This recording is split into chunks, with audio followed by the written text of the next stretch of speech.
Cleveland Clinic, Florida provides individualized treatment plans for excellent outcomes of health problems ranging from the most common to the most complex, even in cases considered untreatable by others. Cleveland Clinic, Florida. Every life deserves world-class care.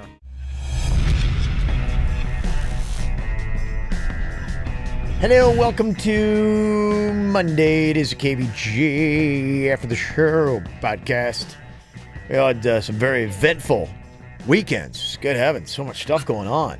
Busy. Yes.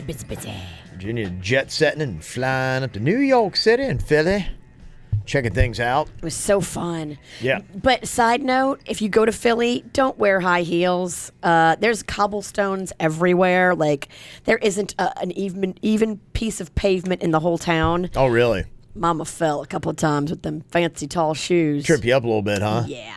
Dang. Yeah, you fall a lot. I do fall a lot. You might fall more than me these days, for real. Yeah. Well, it's the shoes. As soon as I put on flats, I'm fine. But when I try to wear the fancy high heels, and It's tough to maneuver. I go down quick. Yeah. So Virginia had that going on. Jaybird moved a demon into his dad's room. That's not accurate. There's no signs of any kind of demonic possession or any kind of demons. We're very confident that it's just an entity being mischievous. Okay. Snapping glasses, That's different. giving him shivers. That could be his own doing, though. Who knows? Yeah. We got to rule all that stuff out. But Yeah. there's been some weird stuff that's happened in my dad's room and to my dad. Horrific nightmares. Very vivid, too. He's not a nightmare guy either. No. That you're a nightmare guy, but it's got to be very upsetting for your dad, who normally doesn't live in that world. I let him know we were doing it pretty late on. He was staying at my sister's house. He did come into the house halfway through the seance, but that was good. We wanted to see if the energy would change. The energy changed. It did. Well, we wanted to see if it's my dad that's making this happen. If my dad's the reason why there's some bullshit going down at our place. And what do you think? Well, right now, we don't have all of the evidence because it takes a couple days to get, but it looks like my dad's got something to do with it. She also felt a female presence standing right where my dad sits, normally where he watches TV. Vicky has no idea where my dad sits. She's like, something's going on right over here, and it's literally, it would appear that a spirit's just watching my dad. Ooh. I don't know. If you believe in that stuff. Some people really get annoyed when I talk about this stuff. I think it's fascinating, especially since you got your dad attached to a demon. No, you got to stop saying that. People are getting mad at you saying that because my dad doesn't have a demon attached to him. They're getting mad at you for saying that. Good heavens. Who's yeah. getting mad? Demons? Good heavens. Do they write in? Yeah, it just reconfirms. I'm content over here. Well, it was a sanctioned seance from somebody that knows how to do it. So it's not like, look, the weird shit was going on in our place before the seance happened. All of this stuff isn't all of a sudden we do a seance and there's bullshit going down. There was really weird shit going on. That's why we did it. And I was curious that it could possibly be my mother. Possibly, since my dad moved back into Texas, that would make sense to me why my mom would be as stern around. Because it's my dad. Did Ryan Beckett come over there? He did not. That motherfucker went on a cruise. Oh, Cruise. Yeah. nerve of him having a nice life. Yeah, well, he wanted to do the seance, and then the people call him Bitch Boy Beckett. Oh. They're afraid that he was being a little bitch and not going because he's scared. Because he's scared of that stuff. Oh, yeah. Big time. I don't blame him. Yeah. It's a good choice. There aren't any demons on cruise ships. Again, though, there was no demons to be had here. We pretty sure it's a ghost, a spirit. Okay. There's a difference. Crazy, crazy stuff. Yeah, be careful. Yeah. I shall not. If anybody starts getting scratched, like, what would be the limit where you'd say, okay? Well, if we're talking stuff like that, where we have complete physical proof of something. I mean, the thing about the glasses being snapped, that's all great. Me and my dad know we didn't do it, but a naysayer would say, come on, Bird, you're the one that snapped the glasses. You're doing it. There's no real proof on that. Yeah. And we're looking for that proof. I saw a special one time. It was kind of fascinating where it was like there was something going on. They thought it was a dark presence like in this basement. Oh. And they went and they were like, yeah, the door handle was like a metal door knob. And they're like, it was hot to the touch. And then when the person started to go in, they're like, ouch. And they came out and they had a fresh scratch like on their back. What? Yeah, I mean, then if we have something like that, that's horrifying / awesome. They got out. They're like, all right, that's obviously a sign. Do not come in. Yeah. I was like, It's weird, too, when you bring up the Ouija board, how it's torn, because there's people like you in Virginia that don't mess with it. Yeah. You're asking for the bad stuff. And then there's people who don't believe in any of that shit. And they're like, do it. Prove to the people that it's real. We had that one psychic one time said she didn't believe in like good spirits, bad spirits, right? But it was her daughter told me off of the microphone that she did that on the air. She didn't want to. She said on the air that bad spirits don't exist, but she didn't want to freak anybody out. Her daughter told me off the air. She's like, my mom was not being completely honest about that. Yeah, really. There's absolutely bad spirits. Totally. Mm-hmm. There's good spirits too, though. We're trying to figure out what's going on. Okay. Either way, the spirit had been provoked, and it's doing stuff. That's why we call it the seance. Mm-hmm. Okay. Very, very, very interesting. Ongoing saga there. Yeah.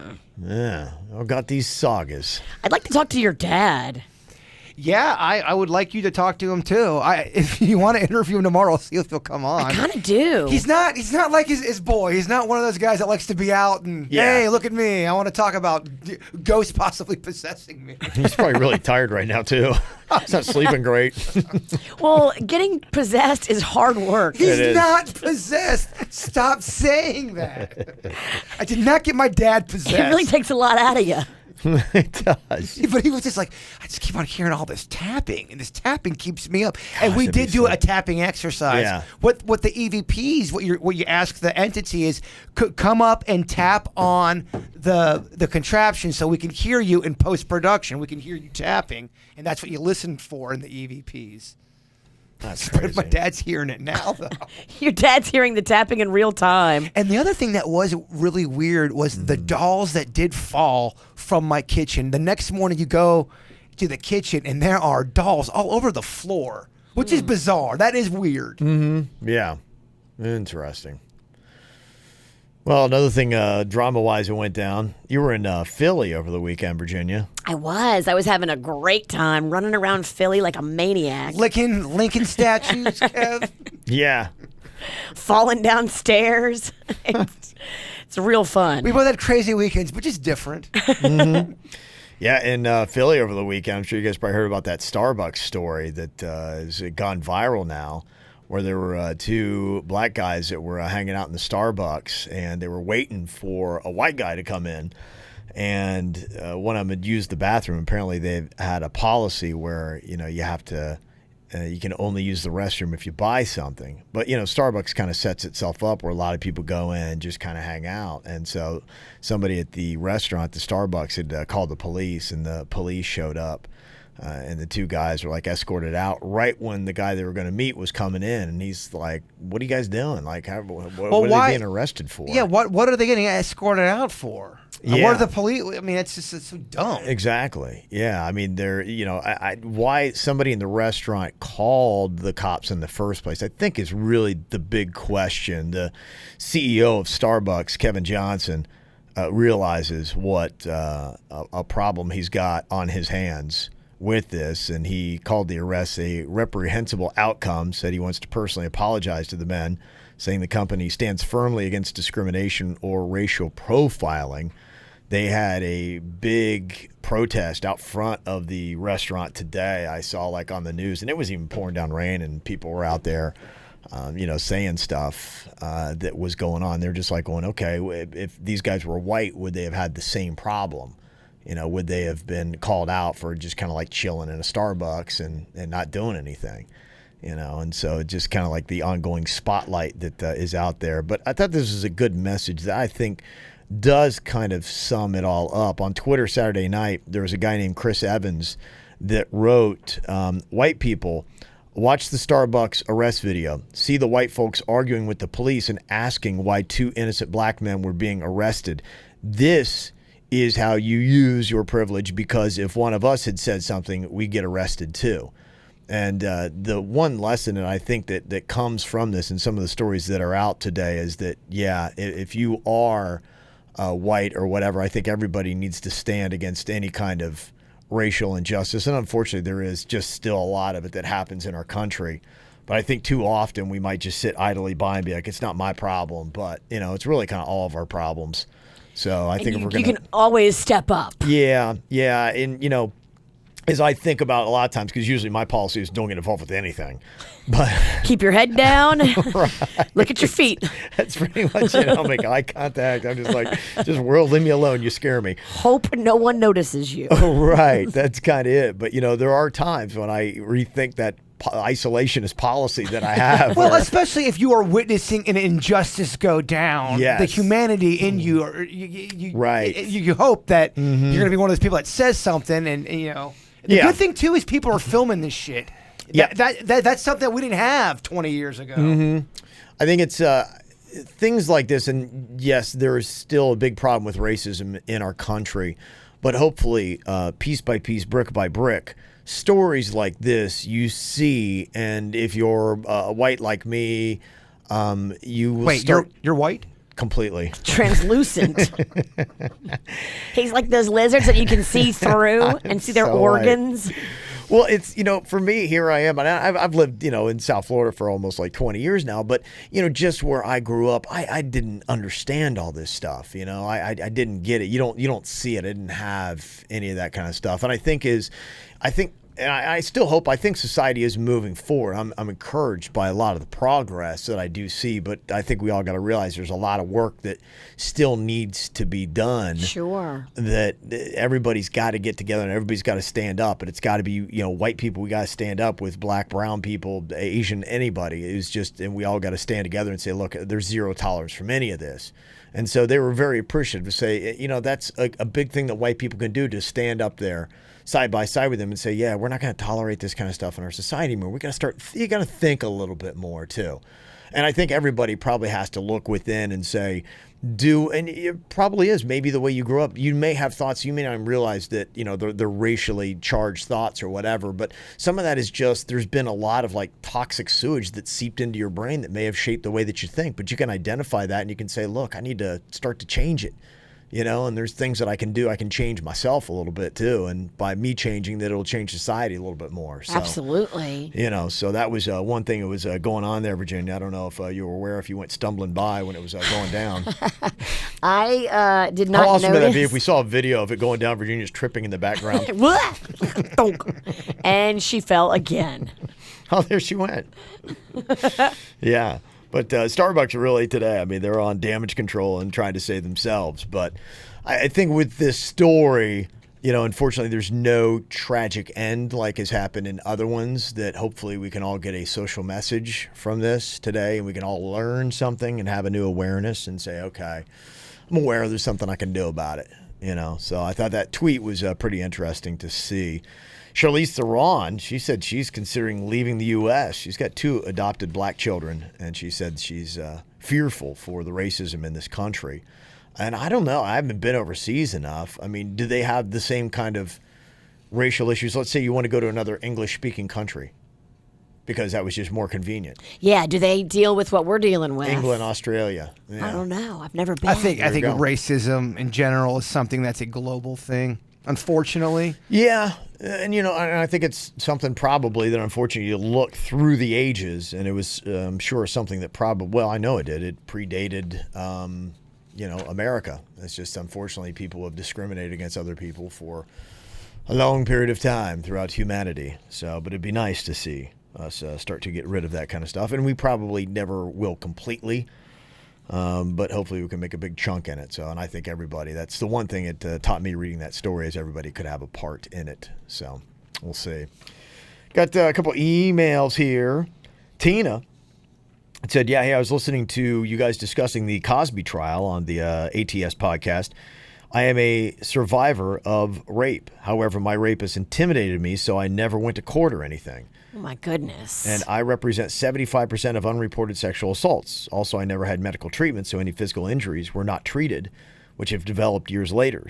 I was treated by a therapist and later saw a sexual assault therapist. I've shared my sexual assault story at Lynn University while I was a student and also at FAU, most recently with Shantae, who's asked that I share my story sometime.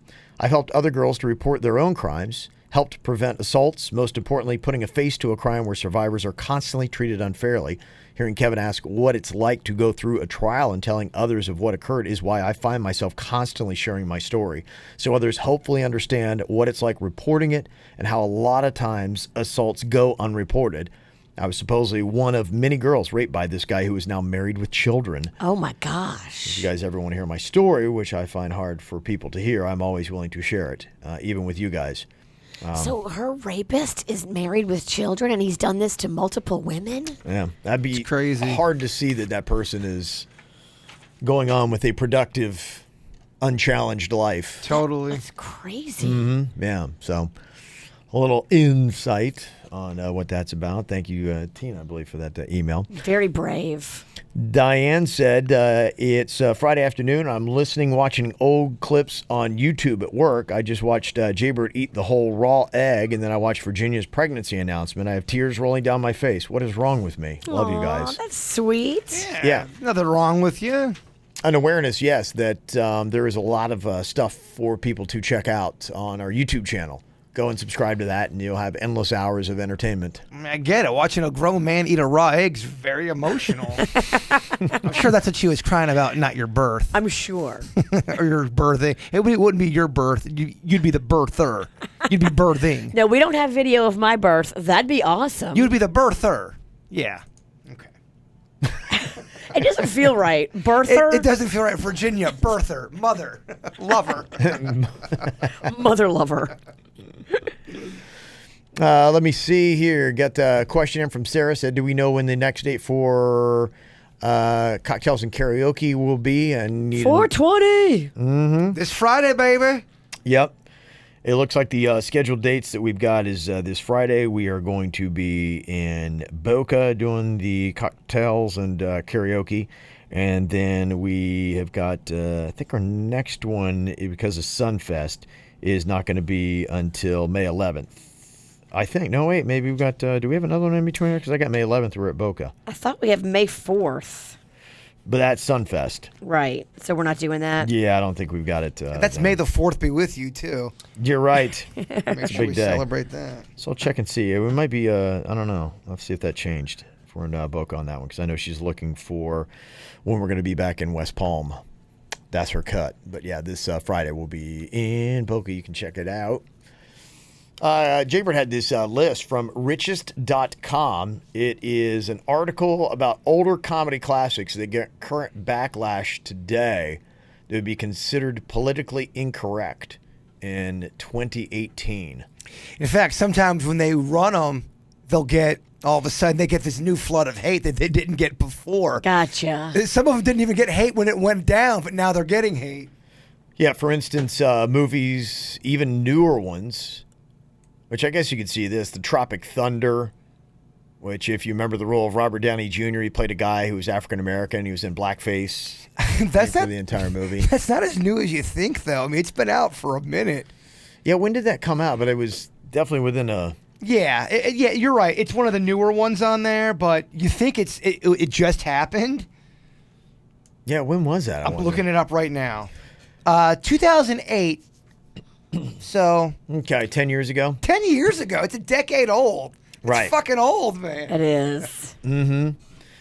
Yeah, I mean, but a lot of that was, and this is the thing with some of these. I mean, there are different sliding scales of PC, and I think some things are meant to mock, I think, sometimes ridiculous things that happen in our society. I don't think you guys are going to find any of these offensive. But this is what, when you hear Twitter's clapping back because of this gets some people offended. Yeah, in the Austin Powers series, remember when he did Fat Bastard? I mean, they're saying that it's fat shaming, and it's not a nice thing to do. You can't watch Austin Powers.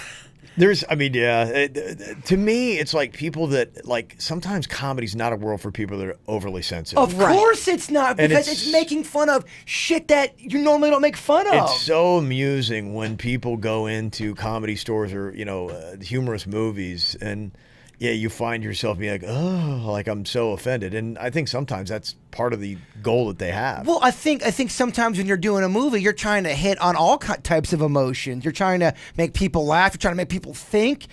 Sometimes like we talked about The Breakfast Club and how sometimes you need to make a character bad and dirty and seedy so it's a believable performance. Right. And that should be who they are. American Pie gets blasted for Shannon Elizabeth's scene where she gets naked in front of the internet. Oh, yeah, she was secretly recorded. Sexual exploitation of a woman. That whole movie gets ripped apart now just because all the chicks are. It's all about banging chicks. Right. Mm-hmm. Police Academy going way back. The two characters enter a gay bar thinking it's something else. Was it like the Blue Oyster? And they play that song comes on. Uh-huh. They appear to be freaked out by the scene. Some call this scene homophobic. There's one that gets blasted. Some cross-dressing movies like Tootsie, it's been called offensive by people who think that it portrays the transgender community in a bad light, especially because Dustin Hoffman's character uses dressing up as a woman as a way to try and seduce another woman. And then Mrs. Doubtfire. Mrs. Doubtfire? Yeah, transphobic. Scene where their kids finally find out that their dad is dressed up as a man. They are shocked and frightened. No, they're shocked and frightened because their fucking au pair is now their dad, and that he's got makeup on. Oh, come on. Mrs. Doubtfire? It's such a sweet, innocent movie. That movie's a good movie. It's a really good movie. And that movie holds up. Yeah. I do not find that movie offensive, but what the fuck do I know? And then another one that they even have in there is from Billy Madison. Some critics noticed that Billy Madison had a black nanny in that movie, and that she was also fat, sassy, and spoke back to her employer, and even made sexual passes at Billy. The character is now seen by many as being insensitive and racist. Another one that is on the list. It is interesting to see, just as time goes on, the stuff that passes and what doesn't pass. I sometimes feel like I'm going crazy a little bit. I feel like I'll read something and people are so mad about it, and I'm kind of throwing that as a general statement, and I'm like, is it me? Am I the fucking fuckface? Well, to answer your question, yes. You definitely have a lot of fuckfacery. Well, I know when things get down in my life or some things get heavy, I know humor, even if it's a bad situation. Even with my mom on her deathbed, we found a way to make something funny out of it to deal with the horrificness of it. Sure. And I know not everyone's built like that, but some people are built that way. That's how they get through life. Yeah. I guess probably the way that I look at a lot of this stuff is I look at it, I listen to it, I think about it, I take it into consideration for what it's doing for me, into my mind, and I'm not offended by a lot of stuff, but you do try to understand it, and there are probably some things that do eke into our mind that affect the way we are and the feelings that we have. But you're allowed to have thoughts, and you're allowed to contemplate thoughts, and you're allowed to also change your opinion. I mean, all that is part of the human process, is it not? Yeah, I think everybody needs to kind of be aware of at least what they're watching and how it might be affecting their viewpoints. Completely agree with that. I think you can put a lot of shit into your mind. Absolutely. I completely agree.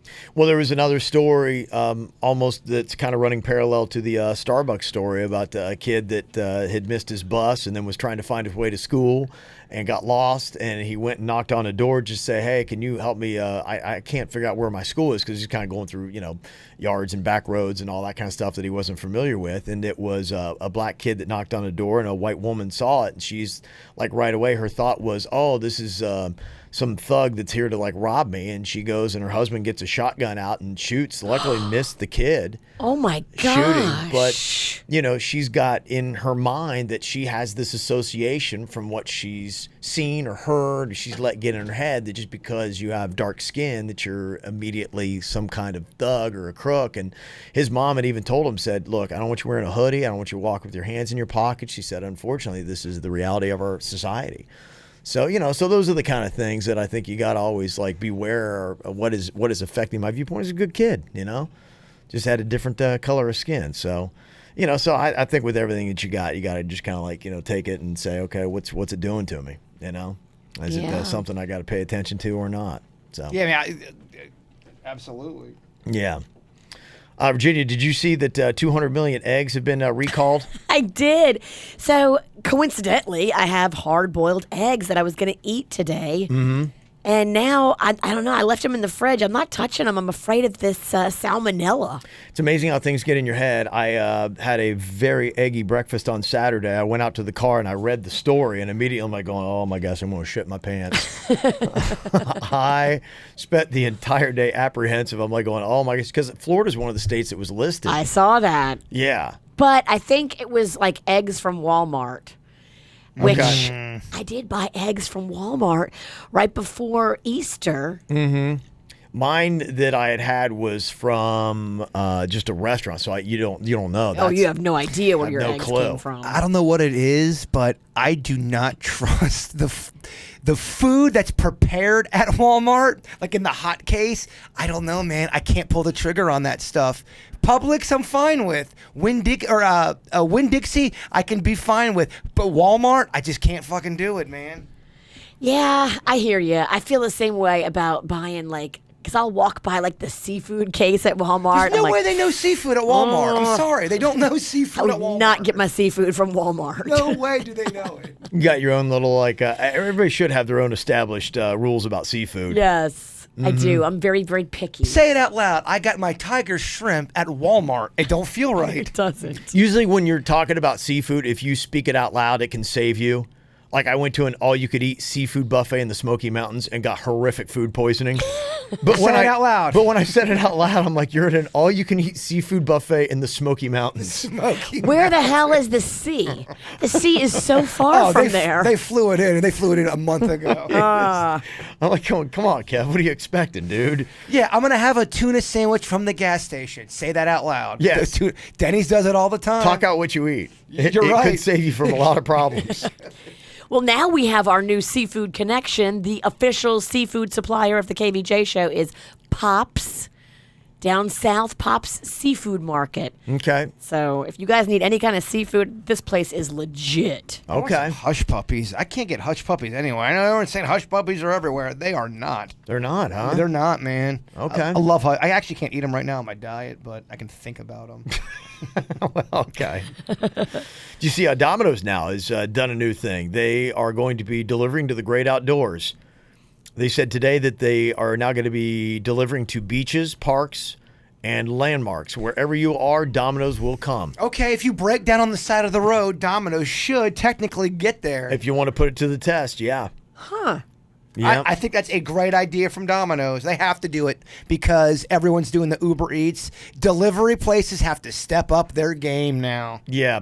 What they're calling them is they've got 150,000 now Domino's hotspots. So they're trying to go through every community and say, okay, we'll deliver to here, we'll deliver to there. So if you're not at home and you're out and about and you want a Domino's pizza, they'll bring it to one of the hot spots. That's smart. I don't think you dictate your own, yeah. God, yeah, I can't say, I broke down on Blue Heron on the side of the road. I really could use a pizza pie right now. They're not going to come, I guess. Well, if you break down in a hot spot. Got ya. I guess I don't understand what a hot spot means. I think hot spot in my circle means, hey, we're going to go to that new hot spot down the street. A lot of people are there. Yeah, it's just a point on the map. But dog parks, airports, that kind of stuff, if you're chilling at the airport. That's cool. I guess you'd have to do it obviously before security. Before TSA, yeah. Because, boy, that's going to be a cold pizza if you got to wait on the other side of it. So, there you go. That's some new stuff. You're getting me so hungry, man. I know, I'm so hungry. I could. I'm trying to be good. I've got to go back into quick weight loss today and just throw myself on the sword. The things I would do to a pizza. Kev, you'd be very proud of me. I only had bread one time last week. Really? One time, baby. But he ate a whole loaf. No, I didn't. I had one. A family-size Wonder Bread entire loaf. I broke down and had one grilled But it doesn't cheese. sound bad when you say it, yeah. No, I really did not have a loaf. Don't you dare lie about that. I had one grilled cheese last week. Okay. Cut down my cheese and everything. I'm down pounds. Are Who you? I'm made doing you the good. grilled cheese? On myself? Okay. Yeah. Was it better than mine? No, definitely not. No, you make great grilled cheeses. It's pretty impressive, though, man. No soda either. Really? I'm on day 8 of no soda. Wow. Do you miss say it? that is like the easiest thing to like drop 10 pounds. Yeah. If you're a soda drinker, you gotta stop. No, I feel terrible physically. Really? And yeah, You feel worse after quitting? I think I'm going through caffeine withdrawals. It's kind of like okay. how Denny's went through the vaping withdrawal. Yeah. Because I was really drinking a lot of caffeine and eating a lot of sugar. I mean, a lot. Okay. And I think it's getting out of my system. But Yeah. I kind of felt like not very good all last week. I felt all pissy and fucking tired. I remember you were pissy a couple of days. Well, Remember, I was like, Kevin, something's the matter with him. What's the matter with him? no, you were a big part of the reason why I was pissy. That had nothing to do with the caffeine, Mama. Don't you get it confused. I asked Denny's, I'm like, is Jay Bird mad at me? And he's like, no, Jay Bird's not mad at you. He's just going through something. What? No. First of all, quit having side conversations about me with Denny's, first of all. Second of all, you got an issue with me, come to me. You'll know when you got an issue with me. I like to know what's going on behind the sines, and I do a little research. You got huh? you got do. nothing. I like to know what he's up to. You got nothing. Gosh, you make me want soda. Right. I'm just going to drive you back to drinking Yes, soda. is. All righty. Well, there we go. That is a Monday for everybody. Thank y'all for tuning in. We will wrap with y'all till later. Have a good one. Goodbye. Cleveland Clinic, Florida provides individualized treatment plans for excellent outcomes of health problems, ranging from the most common to the most complex, even in cases considered untreatable by others. Cleveland Clinic, Florida. Every life deserves world-class care.